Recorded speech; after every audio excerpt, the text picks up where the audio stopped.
I got fired last month and I'm still in a state of shock. I don't even know if I'm angry, sad, embarrassed, or all three. I just feel hollow. People have always told me that in the corporate world you're just a number, but I thought at least if you worked hard, stayed loyal, and did your job without drama, you'd be safe. Turns out that's not true at all. I worked at a mid-sized company for almost 7 years.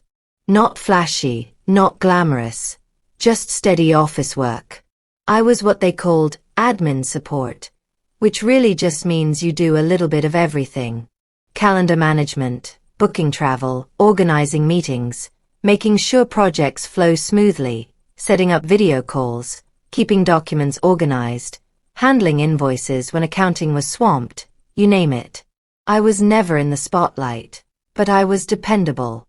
Everyone knew if you wanted something done, you gave it to me because I wouldn't complain and I wouldn't mess it up.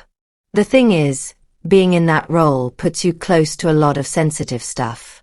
You see things you're not supposed to notice.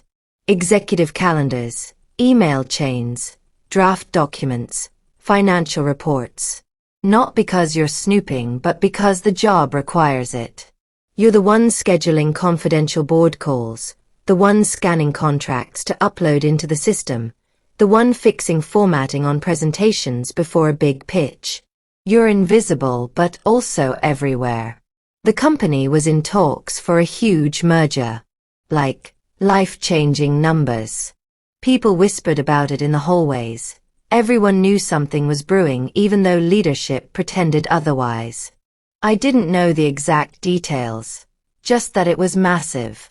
Hundreds of millions on the table. The kind of thing that would change careers and make some of the higher-ups rich for life.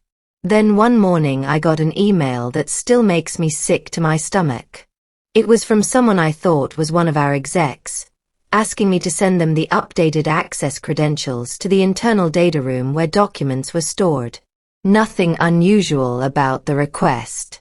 I'd done similar things dozens of times before. They needed quick access. I had it. I double-checked the name. The email looked legit.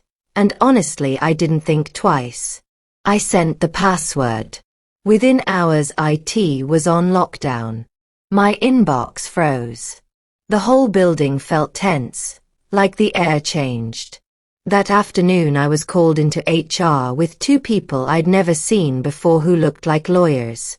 They told me I had compromised the company, that I had given away access to highly sensitive merger documents, that the other party walked away from the deal because they discovered the breach. I sat there numb while they said the number out loud. $250 million. A deal that evaporated overnight because of my mistake. I tried to explain I thought it was a real request, that I'd only followed what I always did.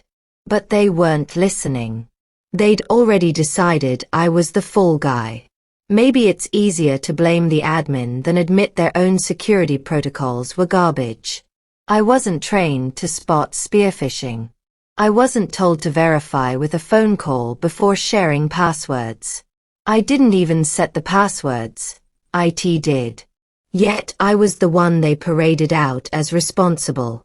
The next day, my badge didn't work. My computer login was wiped. My phone stopped buzzing with meeting reminders. 7 years gone in one stupid moment. I cried in my car for 2 hours before I drove home. Not just because of the job, but because of the humiliation. Everyone at work knew. You can feel when people are talking about you. She's the one who ruined the merger. My name will never recover from that. The worst part is how quickly people I thought were my friends distanced themselves.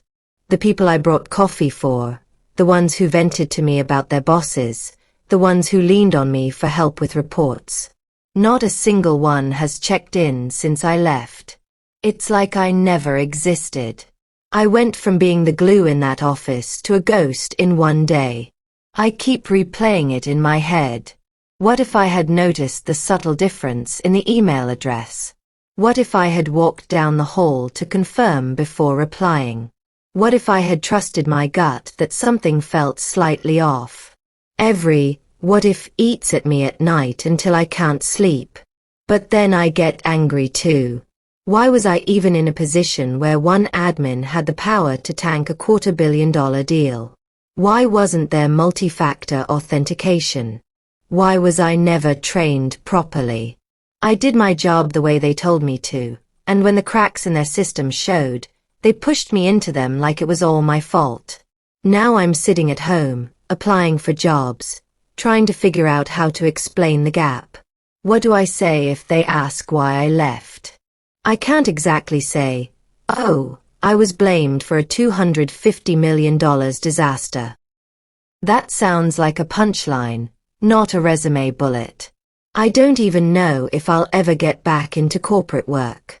My family tries to reassure me that it wasn't really my fault, that a company with real security wouldn't crumble over one admin sending one password. But deep down, I feel responsible. I keep imagining all the people whose promotions or bonuses were tied to that deal. The careers that would have taken off. The money that could have flowed. And then I picture the email I sent with the password sitting there like a loaded gun. I don't know what I'm supposed to take from this. That loyalty means nothing. That in business, the lowest on the ladder is always disposable.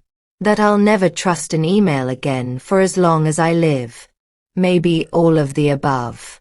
I just know I feel broken in a way I never have before. I never thought the thing that would end my career wouldn't be laziness, or incompetence, or drama, but simply doing my job too well, too fast, too trustingly. And now I'm just another story people whisper about when they say, "Don't let the admin handle sensitive stuff." That's all I wanted to get off my chest. If you've read this far, thanks. I don't know if I'll ever get closure, but at least I said it out loud.